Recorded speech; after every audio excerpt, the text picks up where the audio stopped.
missionária que hoje está na comunidade de São Paulo, Isso mesmo. né? Então a gente aproveitou que ela veio visitar a família Sim. e falei, vamos aproveitar para gravar um episódio muito especial. Mas antes, João Pedro, a gente tem que agradecer, né? Com certeza. Porque o primeiro episódio foi um sucesso, Simone. Você, Padre Luiz Carlos foi o primeiro, né? O primeiro missionário. Nos Você é a deu uma primeira. aula sobre carisma, né, deu uma introdução muito legal pra gente, muitas mensagens, assim, o pessoal engajou mesmo e agora vamos continuar com essa convidada, assim. Então vamos lá, porque aqui o objetivo é ouvir você. Vai falar um pouquinho pra gente. A gente gosta de começar do início, né, Simone? Para que as pessoas possam te conhecer, né? Você é filha aqui de BH, de Belo Horizonte, mas hoje está na comunidade de São Paulo, mas já esteve na Itália. Então eu queria que você falasse quem é a Simone dos Reis. Nossa, pergunta difícil. Então, a Simone dos Reis é essa missionária, né, da comunidade missionária de Vilareja, que tem a sua vocação com um início muito antigo. Eu gosto muito de fazer memória da minha vocação, porque a minha vocação começou antes mesmo que a comunidade chegasse no Brasil.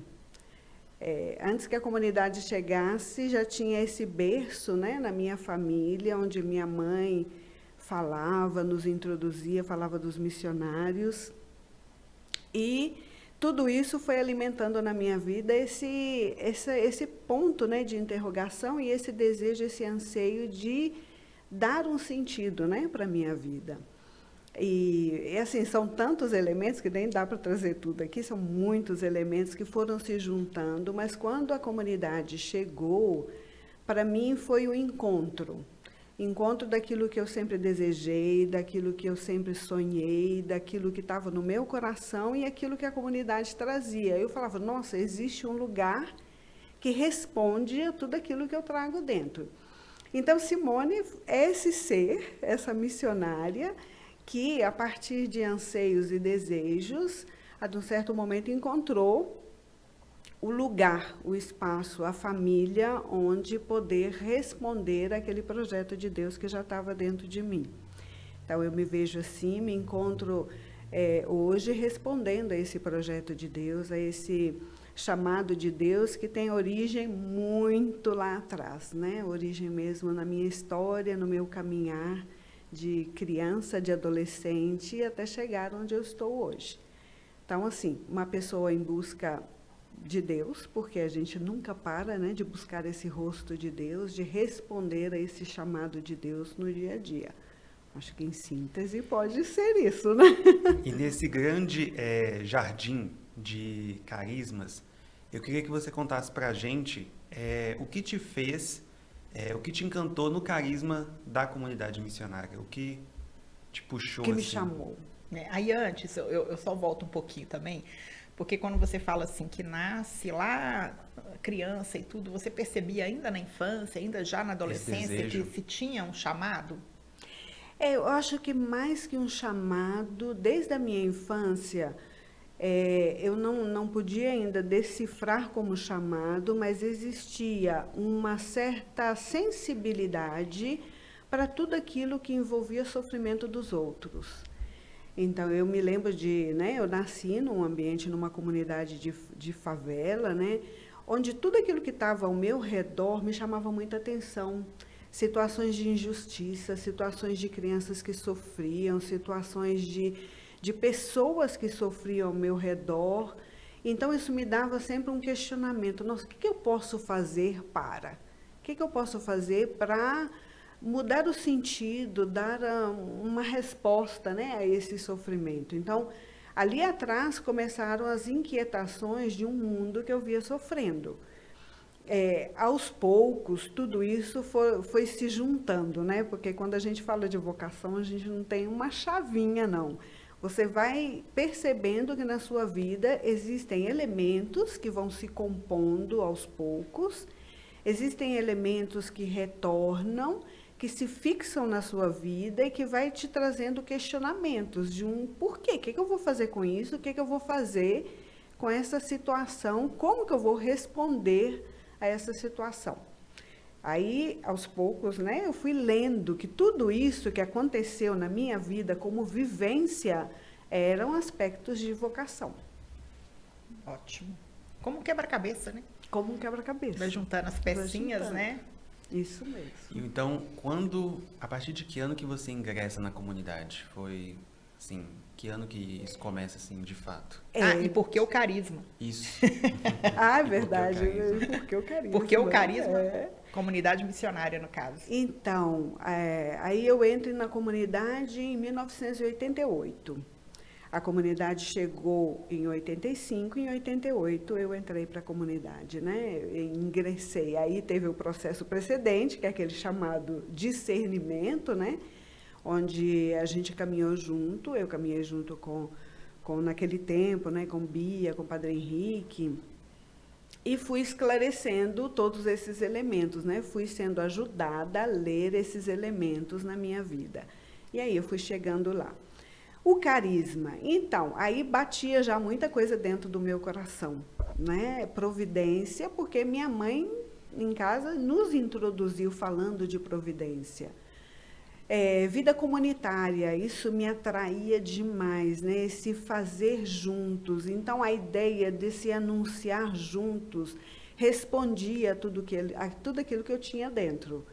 Em particular, esse ser comunidade. Né? O anúncio sendo levado juntos, como comunidade. Isso do carisma foi aquilo que mais me atraiu. Mas existiam já esses elementos de, por exemplo, né, esse desejo de me abandonar à providência, que a minha vida fosse pautada sobre esse abandono, né? Um Deus que cuida, a um Deus que vê, que acompanha, e através disso eu poder viver essa dimensão do anúncio, né? Esses foram os dois elementos que mais pesaram, o ser comunidade, o viver de providência. Mas não menos, né, o terceiro aspecto, que é aquele missionário, porque eu sempre tive um amor muito grande, assim, né, por conhecer outros povos, outras culturas, isso sempre me encantou. Aí juntou tudo, né, o desejo de levar essa palavra, de estar presente, né, com outros, vivendo esse anúncio, nesse abandono a um Deus que cuida de mim. E qual foi a reação da família, dos amigos, quando veio a decisão? Falou que sua mãe já vinha trazendo essa espiritualidade missionária para vocês, para os irmãos ali, mas quando você falou assim, pai, mãe, ou enfim, amigos, eu quero ser missionário, como foi isso, assim? Você lembra disso? Nossa, me lembro, como não lembrar? Não tem como esquecer isso, não né? Não tem como esquecer. Para minha mãe, que já tinha um caminho de fé, isso foi um pouco mais simples, porque para ela já tinha uma questão mais, né, assim, mãe tem aquela coisa mais intuitiva, né? Então, como ela tinha já um percurso de fé, ela já estava mais ou menos intuindo o quê? Meu pai sofreu demais. Aí a gente entra em outro episódio, né? Enquanto minha mãe aceitou, foi acompanhando, acho que todos eles sofreram, porque eu, como filha mais velha, né, a primeira que sai de casa, então a primeira que toma uma decisão, foi um sofrimento para todos, né? Mas meu pai, muita dificuldade, não aceitou, apesar de que ele também não se impôs ou não rompeu, né, os laços, dizendo não aceito, não quero, então não te considero mais. Isso não. Não houve aquela naturalidade, né, maior. Para ele foi um pouco mais difícil também, porque meu pai não é que frequentava a igreja, o caminho de fé era um pouco mais lento, né? Então, ele não teve esse processo que o ajudasse a entender. E aí, para ele, pesou mais a falta da filha mais velha, que saiu de casa, então aquele ambiente gostoso, né, de brincadeira que a gente sempre teve. Tinha o vazio, né, da casa, o vazio do ninho, então ele sofreu mais nesse sentido. Mas também não é que se impôs, em contrário, não. Amigos, acho que muitos mais ou menos entendiam que estava acontecendo alguma coisa, E aí aconteceu também porque aqui a gente pode dizer que alguns amigos também entraram para a comunidade, né? Legal, Então sim. aí a gente teve um caminho partilhado. Muitos amigos frequentavam o grupo missionário, então ali também teve a oportunidade, né, da gente ir partilhando sentimentos, emoções, experiências, que eu acho que foram ajudando também a compor esse cenário de a gente sabia que estava para chegar lá, né? Uma reação mais ou menos assim. Ô Simone, você está muito no início ali, né? A comunidade BH está fazendo 40 anos neste ano, né? A comunidade de São Paulo, que é onde você está, no ano que vem, 30 anos. Neste ano, completamos 35 anos do Centro de Acolhida aqui em BH. Ano que vem, 25 anos do Centro Infanto, que hoje você está à frente, né? Uhum. Como, usa-se a palavra presidente, né? Do Vilarejo Social São Paulo. E muito cedo também você saiu do país, né? Rompeu fronteiras, né? Porque assim, se você foi em 1992 para a Itália, sim, e você entrou foi em 88, foi isso? Sim, Quer dizer, nós estamos falando de 4 anos aqui em Belo Horizonte, eles já te falaram, essa mulher é porreta demais, então vamos trazer ela para cá. Um período curto, né? É muito curto, assim, né? Considerando os tempos, os processos. E como é que foi quando você coloca o pé no continente europeu? Uma brasileira. Uma brasileira lá. chegando, sentido de acolhimento, de como é que é essa adaptação, sobretudo desse missionário latino-americano quando chega na Europa, né? Diferença cultura.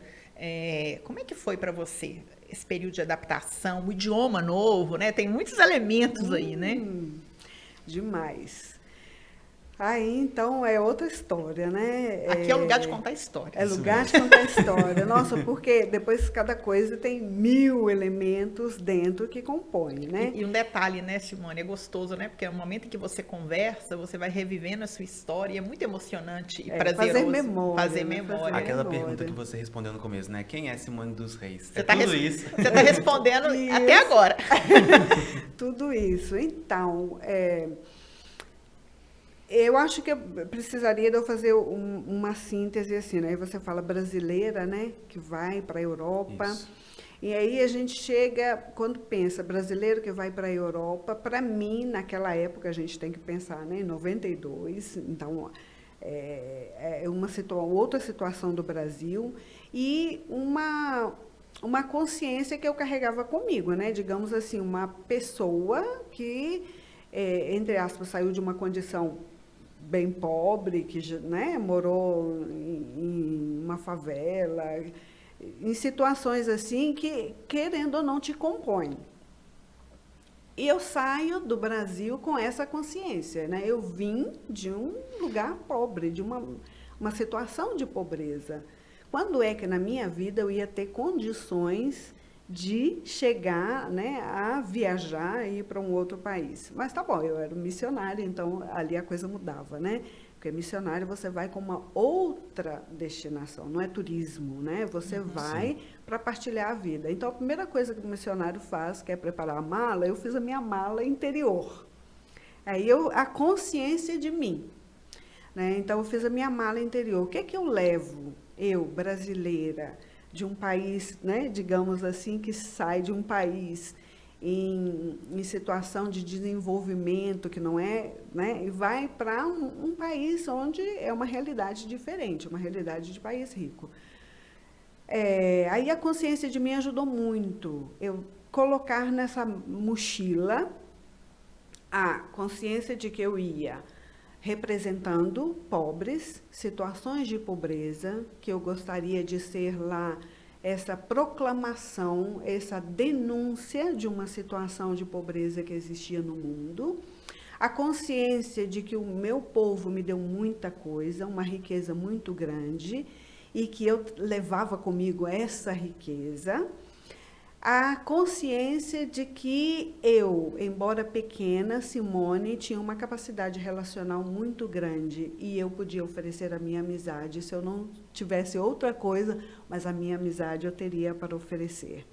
Então, colocar na mala, na mochila, esses elementos me ajudaram muito a chegar na Itália.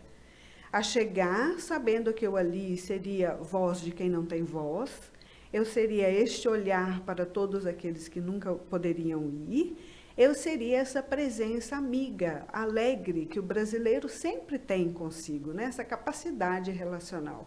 Isso tudo me ajudou a enfrentar a dificuldade, porque quando você chega num outro país, é a língua que não é fácil para aprender, são os costumes, é tudo muito diferente, você tem que se desmontar. Na medida que você se desmonta, você consegue encontrar o outro. Na medida que você se desarma e que você chega lá com essa consciência de uma partilha, com essa consciência do porquê você está lá, você chega desarmada e pronta para acolher, pronta para... E assim foi, né? Isso tudo me ajudou muito a me colocar diante desse povo, sabendo da minha riqueza, não me diminuindo, sabendo que eu estava ali por uma coisa muito maior e que eu estava ali por um chamado, né? Porque Deus me chamou ali. Então, tudo isso me ajudou. Aí foi fácil, aos poucos, começar a aprender a língua, aos poucos enfrentar o desafio de me adaptar a uma outra alimentação, que, gente, no Muito começo diferente. é tudo novo, né? O nosso arroz com feijão, né, Simone? Aí você sente falta, você sente saudade desse arroz com feijão, porque aí você se encontra lá comer todo dia, né, as massas, um modo de apresentar a alimentação que é todo diferente. É tudo, entrar num ritmo novo, né? E foi quanto tempo morando na Itália? Foram 20 anos. Cara, é muito tempo. É muito 20 anos. tempo. Você tem quantos anos de vida consagrada? Quer dizer, de 88, a gente está... A gente é de humanas, tá, gente? Desculpa. Então, de consagração, eu tenho 29, né? 29 anos de consagração, Você está contando de votos.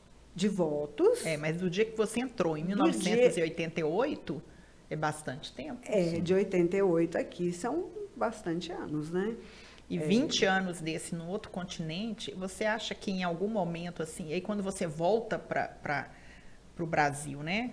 Fica um tempo em BH, depois vai para São Paulo, quando você volta, você encontra outro país, né? Isso. Totalmente diferente. Assim, totalmente não. Que quando a gente vai para fora do país, a gente não volta todo ano. E aí, no começo, estando na Itália, a gente voltava a cada 5 anos. Uau. Para visitar a família. Para visitar a família. Então, quando você vai para a Itália, voltando a cada 5 anos, depois de 5 anos, é muita água debaixo da ponte que mudou.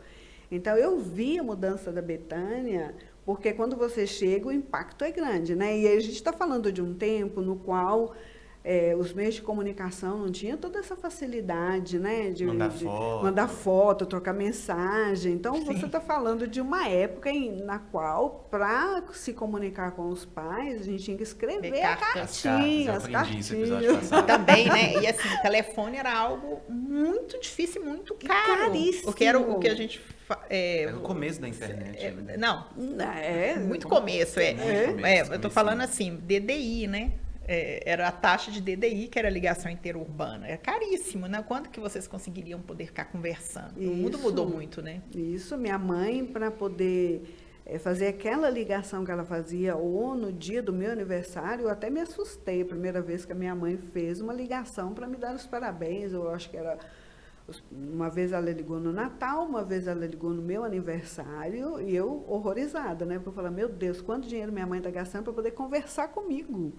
Né? Então, essa coisa era muito difícil. O mundo mudou demais, né, Simone? Mudou.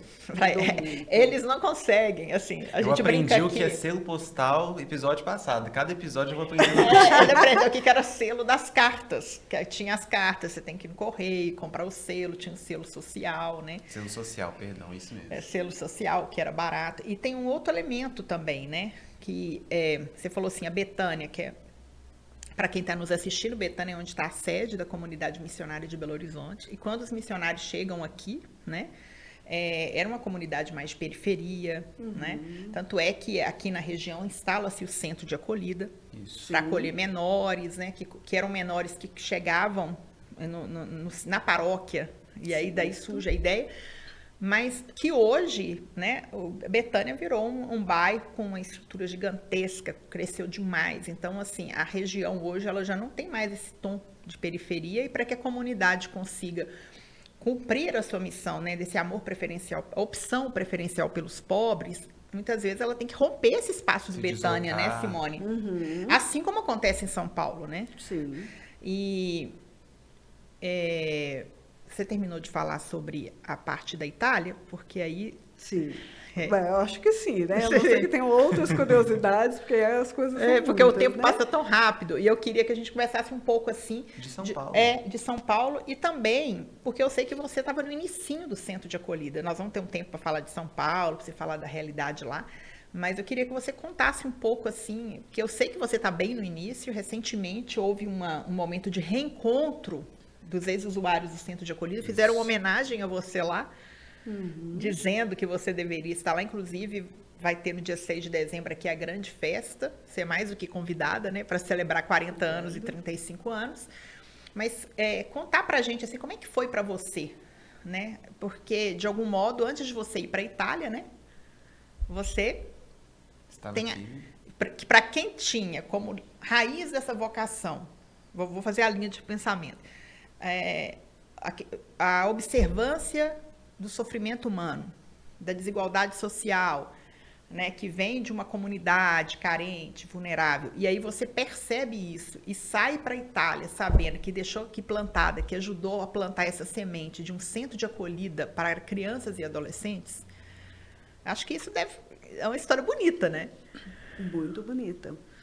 E acho que ali também, esse episódio construiu ali também a minha vocação, né? Porque foram os últimos anos antes de eu fechar e entender, não, Deus me chama a uma doação maior, que é a doação da vida, né? Então, quando a comunidade chegou em 85, ali ao redor, né, da paróquia, tinha um grupinho de crianças que sempre vinham com a tarefa, digamos assim, né, de trabalho, que era vigiar os carros. Eles se colocavam para vigiar os carros de quem vinha à missa. E o intuito deles era trabalhar, né? Então, eles iam lá, se postavam, se colocavam ali, né, ao redor ali da paróquia, e quem estacionava o carro, eles falavam: tia, a gente pode olhar o carro, né? Perigo nenhum, mas eles estavam ali ativos para... E muitas outras coisas, né, ali ao redor da Betânia.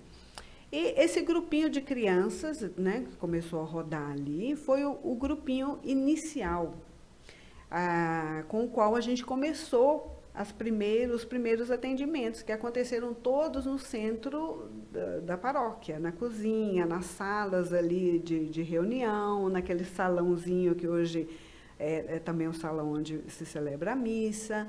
Ali aconteceram os primeiros momentos do centro de acolhida, né? Então, nós, através de um primeiro casal que veio da Itália conhecer o Brasil, visitar o Brasil.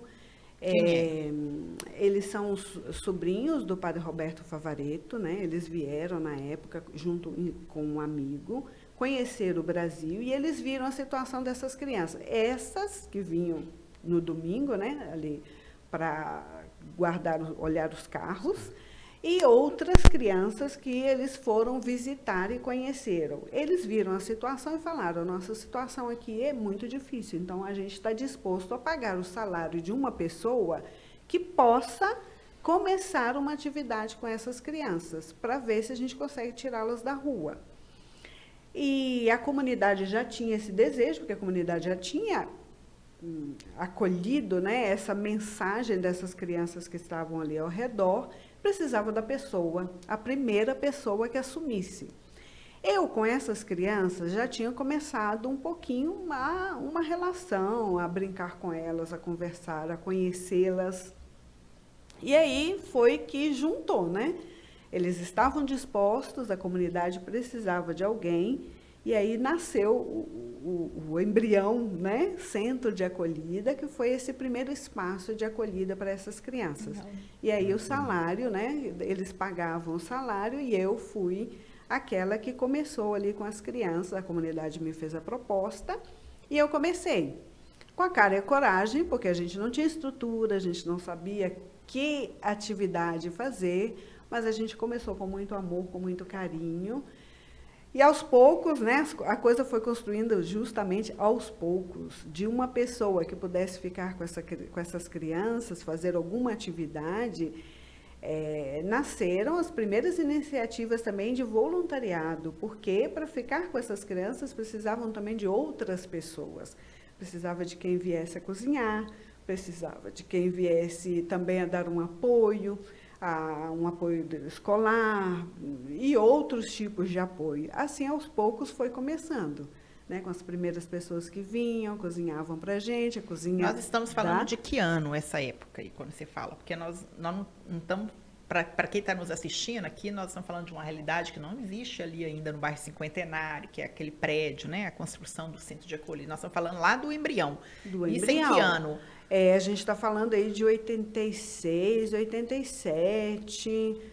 Acho que mais ou menos 87 começou mesmo, 86 já tinha esses primeiros contatos, essa visita, né, desse pessoal. Que bacana. Então, a sua decisão de entrar para a comunidade em 88 é precedida por essa experiência, com as crianças. Que legal. Tanto é que quando eu fui dar a notícia para as crianças, gente, foi assim, um choque.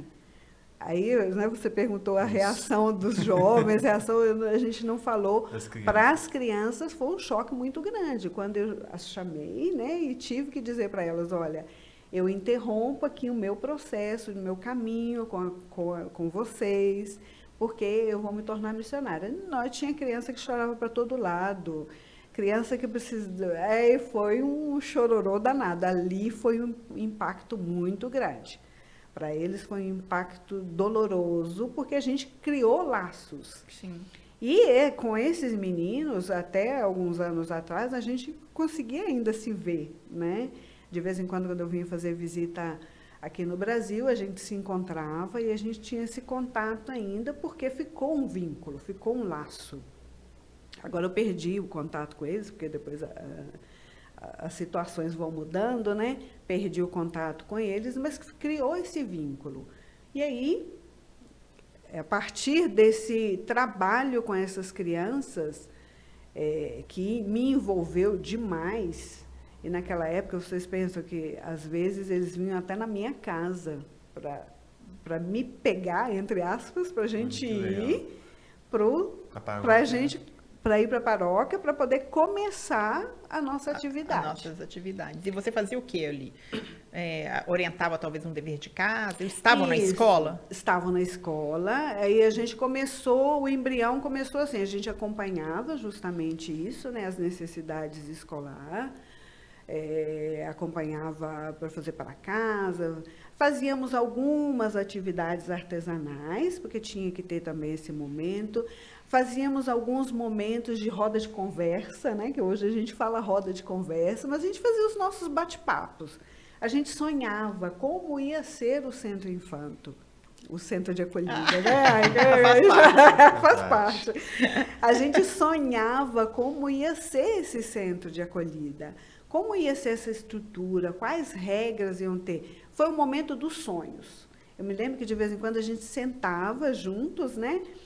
E a gente falava, e aí, gente, como que vai ser quando a gente tiver um centro? Como que vão ser as atividades? E eles, interessante, porque eles colocavam muitas regras de respeito, né? Tudo aquilo que tinha que acontecer no futuro centro, que eu acho que hoje é muito a característica do centro de acolhida, né? Onde as crianças que chegaram e chegam tendo, digamos assim, entre aspas, regras consolidadas por outros que passaram. Até hoje, mais ou menos, é assim que funciona. Sim. Quem chega hoje sabe que as crianças que passaram por lá já construíram algo e elas mesmas transmitem como que tem que ser o respeito pela, né? A parede tem que ficar limpa, o ambiente tem que ficar limpo, o respeito uns pelos outros. E tem o seu embrião lá atrás, né? Quando a gente começava esses sonhos juntos. É uma história realmente que perpassa esses 35 anos, né? Eles ainda continuam levando esse lema mesmo, né? Do vilarejo social, esse abraçar vidas, né? Parece que desde lá o começo existia Se abraçam, né? E aí, Simone, aí você viu todo aquele processo, né? A procissão dos tijolinhos, você viu toda a história que compõe o centro de acolhida. E quando você chega de volta ao Brasil, fica aqui um tempo em BH e depois vai para São Paulo, você chegou em São Paulo em 2018, né? 6 anos, né? 6? Ou 7? 6, né? 6. Ajuda aí. 7 anos. 7? Sim. Tô ficando velho, gente. 7 anos, de 2018 para agora, 7 anos. Aí, Simone, vamos falar um pouco agora da realidade de São Paulo, né? A gente está aqui com uma intenção de, com esse podcast também, mostrar a realidade da comunidade no Brasil, né?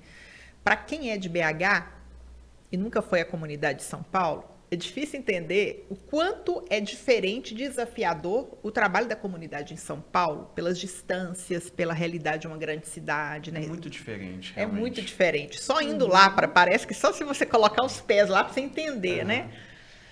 Fala um pouco como é que tem sido a sua experiência em São Paulo, os desafios, né, da missão em São Paulo, e depois a gente fala um pouco também do Centro Infanto, claro. Então, acho que a primeira coisa assim que para mim, né, que vou morar em São Paulo, o que me chama a atenção é que a gente não conhece o Brasil. A gente acha que conhece o Brasil, mas não conhece. E aí você chega numa realidade de São Paulo, você encontra uma realidade de periferia, onde tem um acúmulo de muitos elementos, né? Primeiro elemento, que aí a gente sabe, né? A gente já tem esse conhecimento, a gente sabe que São Paulo é lugar onde existem pessoas de todo o Brasil. Em particular, a nossa periferia, ela tem muitas pessoas que vieram do Nordeste, de vários estados do Nordeste. Então, isso vai compondo a realidade de São Paulo.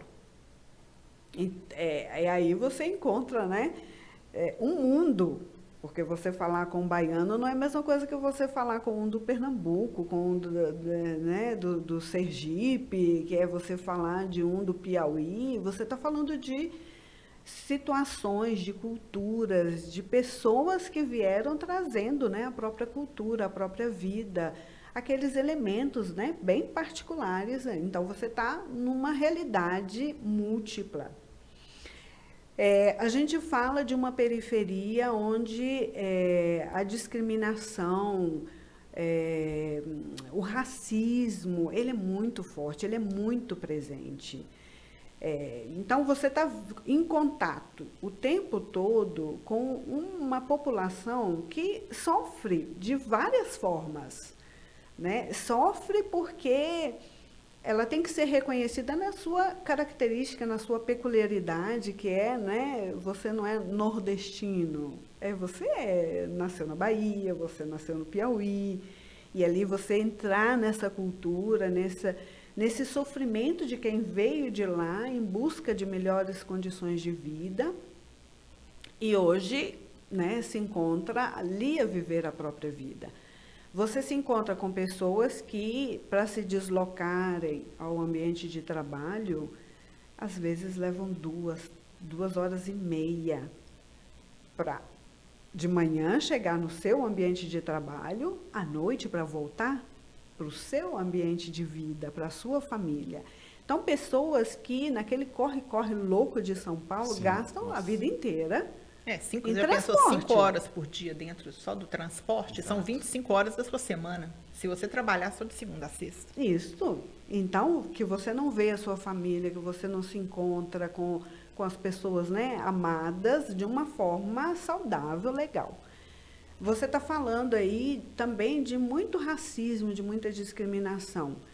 E aí a gente fala disso, mas fala também de muita luta, né? Existe muito racismo, existe muita discriminação, mas existe muita gente consciente que luta para mudar essa situação. Então, para mim, São Paulo abriu um pouquinho os olhos para todos esses temas que antes não é que não existiam, não estavam presentes, mas eu acho que às vezes passavam um pouco mais abatido, passavam um pouco mais escondido, despercebido. E hoje estando lá, você está em contato e vê de uma forma mais perto, mais próxima, mais empática de tudo que significa isso, né, na vida das pessoas. Então, São Paulo, para mim, abriu muito esses leques, abriu muito a dimensão dessa violação de direitos da pessoa. Enfim, são várias, né, as nuances, mas eu acho que São Paulo, para mim, abriu um pouquinho esse olhar diferenciado, essa capacidade minha de entender. Por exemplo, a situação do racismo, eu, pessoalmente, nunca vivi na minha pele o que significa racismo, o que significa você ser olhado torto quando você vai em algum lugar, o que significa numa blitz da polícia, né? Eu nem tenho a noção de ter visto isso na minha juventude. Eu chego em São Paulo e eu me deparo com várias pessoas que têm isso.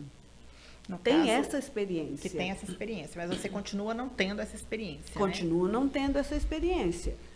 Mas eu vejo e acompanho, né, pessoas que tiveram e que têm sempre que fazer as contas com eu posso ser parado, eu posso ser olhado de forma diferente, né? E isso questiona, lógico, também o nosso olhar, como eu vejo o outro, como eu acompanho o outro, como eu também sou parte de uma sociedade que constrói situações de preconceito, né? E o Centro Infanto hoje o Centro Infanto, que seria o né? Centro de acolhida. Cada um com a sua peculiaridade, né? Eu acho o nome tão bonito, Centro Infanto.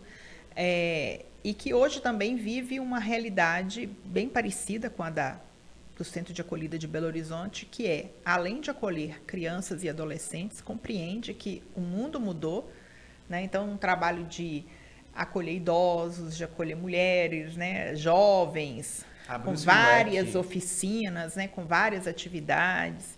Recentemente, a oficina Vovotec, para os idosos aprenderem tecnologia, né? Esse nome é demais, gente. Ficou muito bom, né? Vovotec ficou demais, né? Vovô e Vovotec, que é uma oficina para aprender várias coisas, né? Essa inclusão digital para os idosos.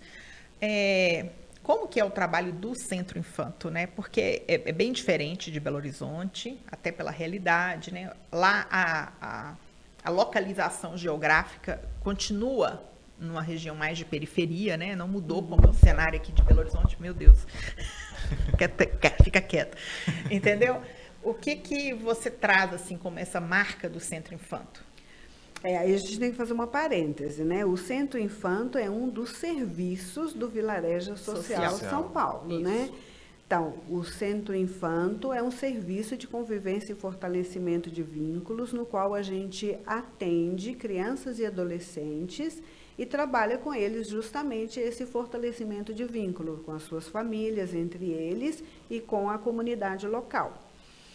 Quando a gente fala aí das outras atividades, né, a gente abre o leque, porque aí a gente tem o Vilarejo Social São Paulo, que é aquele que abraça as outras atividades. E também o Centro Infanto, né, que está dentro de, vamos dizer assim, que o Vilarejo Social São Paulo é um guarda-chuva que acolhe todas as outras atividades. Eu me confundi um pouquinho aqui na pergunta, mas é por causa da questão física, porque em BH, para quem está nos assistindo, é tudo no prédio do Centro de Acolhida, é um local único, unificado. Isso mesmo. E em São Paulo, tem o prédio do Centro Infanto e o espaço do Vilarejo Social, que é só atravessar a rua, mas são estruturas diferentes, né? Sim. Por isso que eu fiz mas é o guarda-chuva. Assim como aqui em Belo Horizonte, Vilarejo Social em Belo Horizonte é o guarda-chuva que acolhe o projeto Maria Maria para mulheres, o projeto Crescendo na Vida para os idosos, né? Isso mesmo.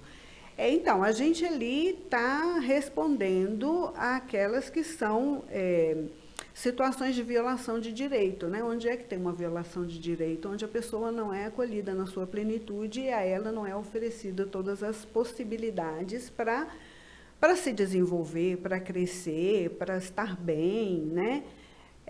Então, ali a gente está numa estrutura onde a gente, aos poucos, foi...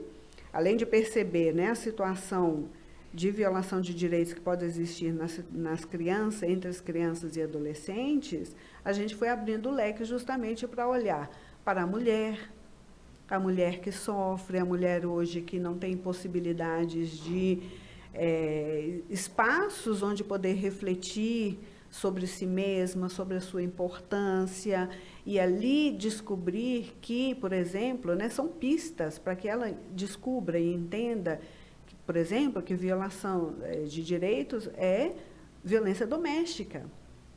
É ela entender que ela não ter possibilidade de cuidar de si, da própria saúde, não ter, por exemplo, possibilidade de uma atividade física, é uma violação de direito, né? Porque a pessoa idosa, ela tem direito de participar de momentos, né? de ginástica, para o bem-estar, de entretenimento, de socialização, para ela estar bem, né?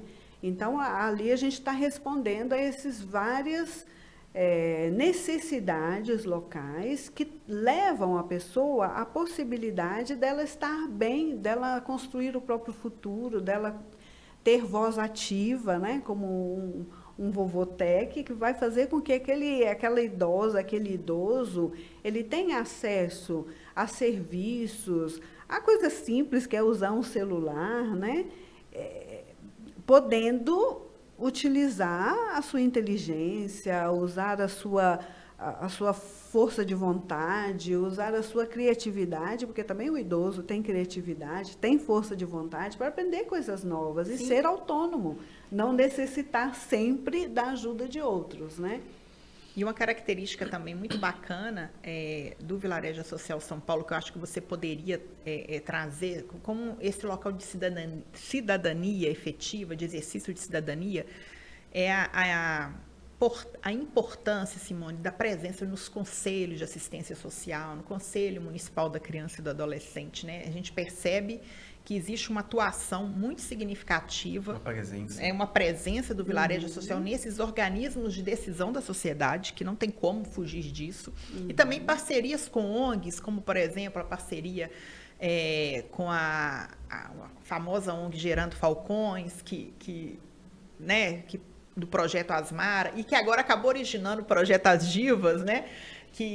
Olha que coisa bacana, que é um trabalho de empoderamento dessa mulher, né, com vendas de roupa. Ela recebe uma sacola de roupa. São muitas iniciativas, gente. Agora aqui no podcast a gente espera dar voz para tanta coisa linda que a família missionária Vilareja faz. Né? A gente chega até a arrepiar, porque eu acho que talvez aquele associado, aquela pessoa que está assistindo, ela não tenha dimensão do tamanho e do quanta coisa é abraçada nesse sentido, de vida, né? De vida potente, né? Então...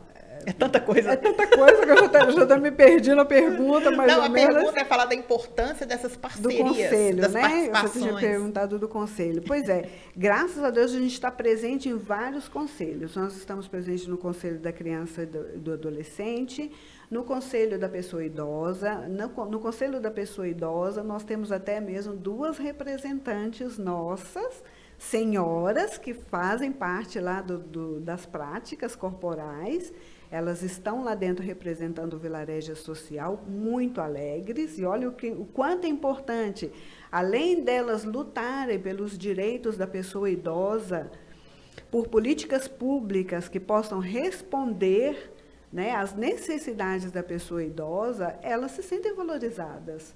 Elas sentem que elas podem dar algo delas para a sociedade, né? E o quanto é importante isso, que essas mulheres sejam voz das outras naquela comunidade e lutar pelos direitos, né? Então, nós estamos presentes ali, estamos presentes no Conselho da Mulher, estamos presentes no Conselho da Pessoa com Deficiência também. Olha.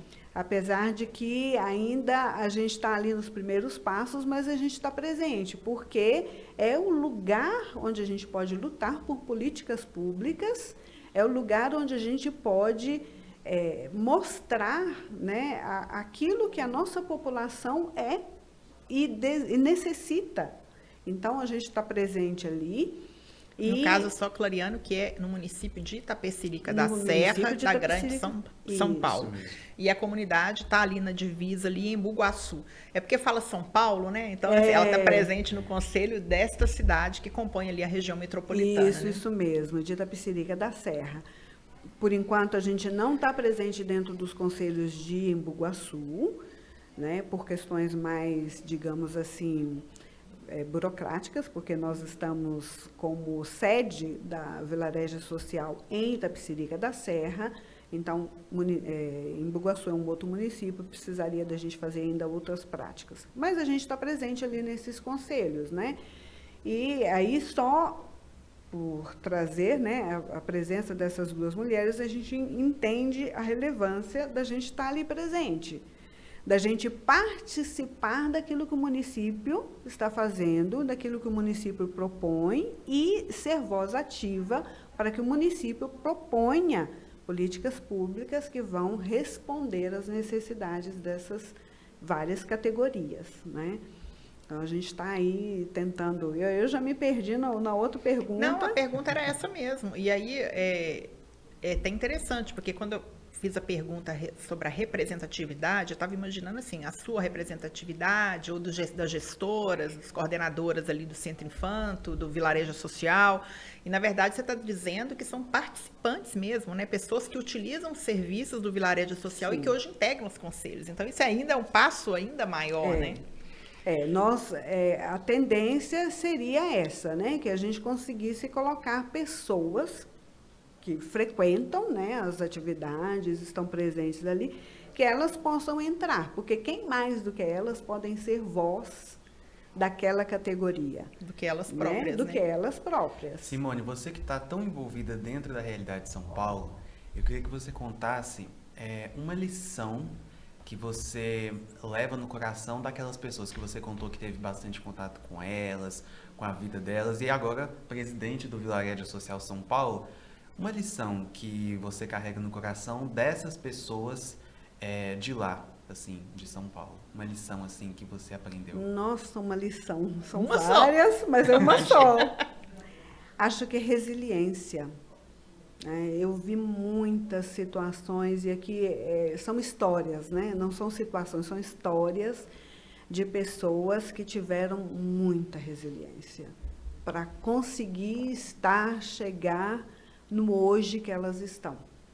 É muita história de pessoas, e aí tem vários leques, né, de histórias diferentes, mas aqui a gente tocou alguns aspectos, né, mas que vai de pessoas que sofreram com, por exemplo, violência doméstica, ou de pessoas que tiveram situações até mesmo de abuso, né, quando crianças, situações de pessoas que lutaram para chegar em São Paulo e trabalhar e construir a própria família, situações de pessoas que viveram com experiências de racismo. Em tudo isso me ensinaram que precisa ter resiliência para seguir em frente, para construir a própria vida, com todas essas nuances, né, de sofrimento, de violações de direitos que a pessoa vive no dia a dia. Eu queria mandar, então, inclusive, um abraço para o pessoal de São Paulo, porque eu tive a oportunidade de visitar a comunidade de lá, e eu espero que quem está nos assistindo possa um dia conhecer, porque é um lugar muito bonito, né? O jardim, o espaço é um sonho, né? É um sonho. E como a gente contou aqui, de uma realidade muito bonita, Muito bonita. Porque no ano passado, em 2024, quase completando um ano aí, né? Porque foi em novembro, houve um encontrão jovem. Que, então, assim, a importância de integrar essas duas comunidades com esse rosto brasileiro, né? Simone, a nossa conversa é muito legal, passa muito rápido, não passa? Nossa. Doeu? Não dói, né? Aí eu queria te pedir uma coisa, aqui tem a palavra de Deus, que não pode faltar. Eu quero que você busque, na verdade, que eu acho que, claro que você já tem, um versículo bíblico que você leva para a sua vida, que acompanha o seu chamado, a sua missão, a sua vocação. E enquanto isso, enquanto ela procura, a gente gostaria de fazer o apelo, né, João Pedro? E assim eu vou Exatamente. deixar para o meu jovem companheiro aqui de seguir as nossas redes sociais. Isso mesmo, se inscreva no nosso canal aqui do YouTube, Comunidade Missionária de Vila Rédia. Aqui vocês vão acompanhar toda a realidade no Brasil da comunidade. Segue os nossos Instagrams, vilaredia.sp, vilaredia.bh, que lá vocês vão encontrar tudo aquilo que é realizado e que a Simone também comentou sobre o Vila Rédia Social. Pode seguir lá, Vila Rédia Social São Paulo. SP, isso. E Vila Rédia Social BH. Pronto. Isso. É com você. É muito difícil, né? Se tratando assim de palavra de Deus, tem muitas, mas eu gostaria de pegar aquela mesmo que é da comunidade, né? Que é João 17, 20, que o senhor está até bem sublinhado aqui, mas que eu acho que resume muito bem, né? Aquilo que são todos os meus desejos, aquilo que está dentro do meu coração, que foi o sonho, né? O sonho lá da vocação, lá antigo. Não rogo somente por eles, mas também por aqueles que por sua palavra hão de crer em mim, para que todos sejam um, assim como tu, Pai, estás em mim e eu em ti, para que também eles estejam em nós e o mundo creia que tu me enviaste. E escolho essa palavra justamente porque ela diz desse ser comunidade, né? Esse nosso desejo de que todos possam construir essa família, ser esse um. Então, nós somos enviados para anunciar justamente isso. E aqui está contemplado todo mundo, né? Quem a gente conhece hoje, quem a gente não conhece, mas que Deus já está no coração de Deus e que um dia vai também fazer parte dessa família, no certo sentido, né? Família que a gente conhece, que a gente partilha junto o carisma, que a gente descobre junto o chamado de Deus para aquilo que é que a gente veio ao mundo. Amém. Muito bem, muito bom. A gente termina aqui assim, ó. Coloca a mão aqui. Opa, aí. Ai, meu Deus, é por causa do fio, tá, gente? Eu já chamei Deus aqui 2 vezes, né? Tá bom, né? Então, ó, missão, comunhão, providência. Vai, põe a mãozinha. Sejamos um para que o mundo creia. Até mais, até o próximo episódio. Até mais, gente. Tchau, Com tchau. Deus. Muito obrigada.